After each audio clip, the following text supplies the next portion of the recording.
Coucou les petits loulous. Aujourd'hui, Émilie, c'est encore la faute du loup. C'est encore la faute du loup.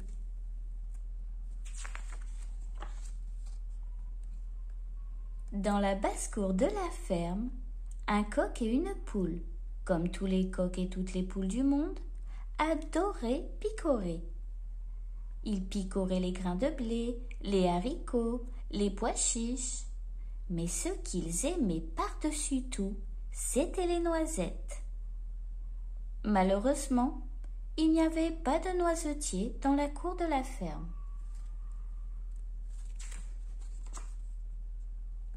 Un jour, le coq et la poule allèrent trouver leur maître. « Monsieur le fermier, madame la fermière, soyez gentils, laissez-nous partir dans la forêt cueillir des noisettes. »« Vous pouvez y aller, » répondirent les fermiers, « mais soyez bien prudents et revenez avant que la nuit tombe. Sinon le loup pourrait vous manger. »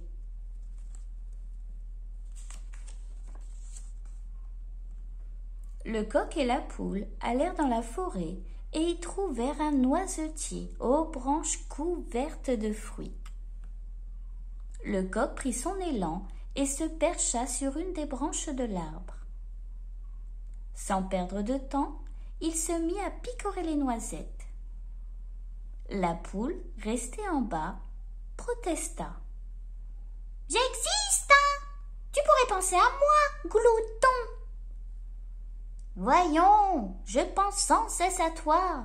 Tu es toujours dans mon cœur. Je n'aime que toi. »« Tu n'aimes que moi, mais tu ne penses qu'à toi. Tu ne m'as pas encore lancé une seule noisette. »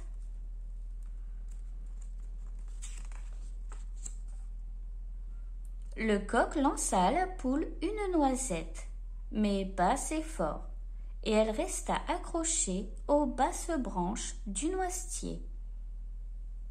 Il recommença, mais trop fort cette fois-ci. La noisette passa au-dessus de la poule et dégringola dans un ruisseau. « Tu n'es vraiment pas dégourdi, » ronchonna la poule.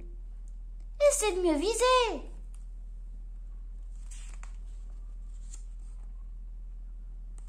Le coq visa si bien la poule qu'elle reçut la noisette en plein dans l'œil.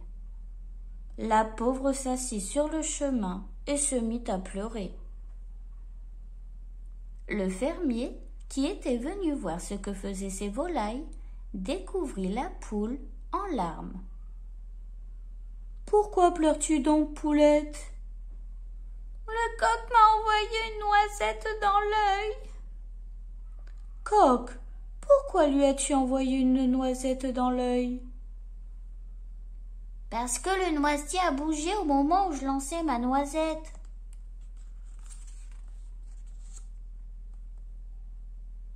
Noisetier, pourquoi as-tu bougé quand le coq lançait sa noisette ?»« Parce que les chèvres m'ont arraché toute mon écorce.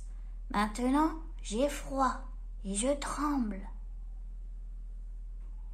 Le fermier appela les chèvres. « Et vous, les chèvres, vous ne respectez rien.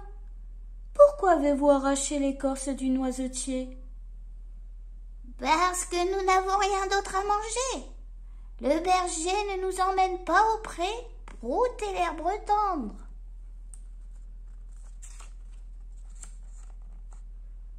Le fermier appela le berger. « Dites donc, berger, pourquoi tu ne t'occupes pas bien de tes chèvres ?»« Je suis fâché après ma femme, qui ne m'a pas donné de crêpes. » Le fermier alla trouver la bergère et lui demanda. « Pourquoi n'as-tu pas donné de crêpes au berger ?»« Parce que le cochon a traversé la cuisine sans regarder et a renversé la jarre de pâte à crêpes. »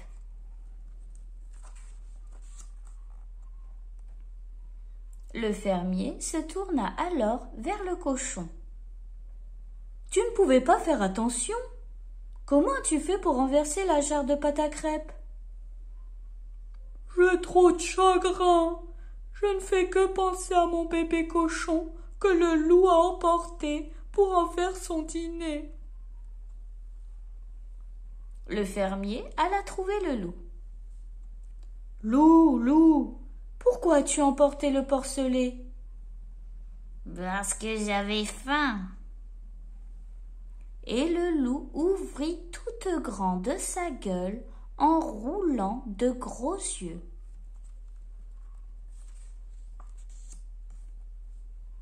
Le fermier avait trouvé le coupable.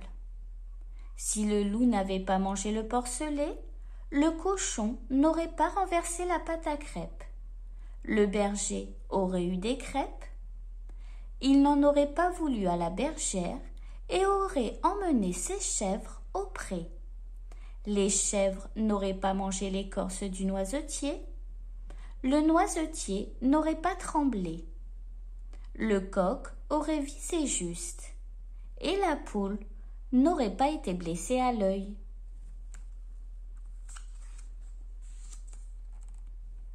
Mais le fermier n'osa pas gronder le loup, qui avait l'air capable de le manger lui aussi.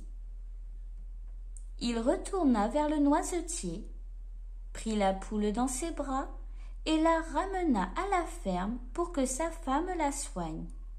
Mais il ne se préoccupa pas du coq.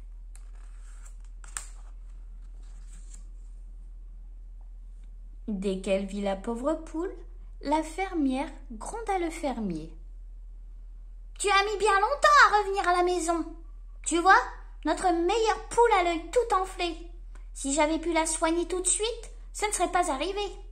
Où es-tu donc fourré ?» Je voulais savoir ce qui s'était passé exactement et pourquoi le coq avait lancé la noisette dans l'œil de la poule.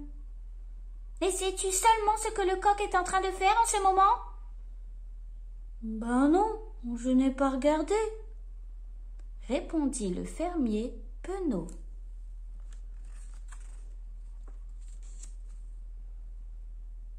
Le fermier, au lieu de se poser des tas de questions, aurait mieux fait de surveiller le coq, car celui-ci n'avait pas perdu son temps. Il avait mangé seul toutes les noisettes du noisetier. Si tu as aimé ma vidéo, abonne-toi. Et si tu es abonné, n'oublie pas de liker.